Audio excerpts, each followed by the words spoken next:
ఈ video food తినే ప్రతి ఒక్కరి కోసం వీడియో ఎండ్ వరకు చూసి మీ అభిప్రాయాన్ని తప్పకుండా కమెంట్స్ లో అయితే చెప్పండి. ఇప్పుడు మళ్ళీ ఏంటి గోశాలలో ఆవులను చూపిస్తున్నాను ఒకదానికొకటి సంబంధం లేకుండా అని అనుకుంటున్నారా? లేదండి, వీటన్నిటికీ మధ్యలో చాలా దగ్గర సంబంధం ఉంది. ఆవులన్నీ మంచిగా గడ్డి తిని పేడ వేస్తాయి. ఆ పేడనంతటిని తీసుకెళ్ళి ఒక దగ్గర డంప్ చేస్తారు, అది మనకి తెలుసు. కానీ తీసుకెళ్లిన పేడని ఇలా సిమెంట్ బ్లాక్స్లో వేసి వానపాముల్ని వాటి నిండా వేస్తారు.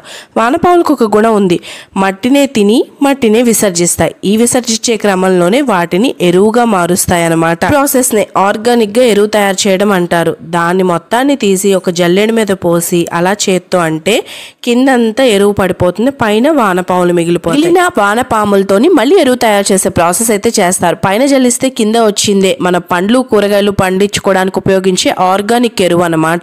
దీన్నే బస్తాలకెత్తి మార్కెట్కి అయితే పంపిస్తారు. ఇలాంటి మంచి వీడియోస్ కోసం ప్లీజ్ సబ్స్క్రైబ్.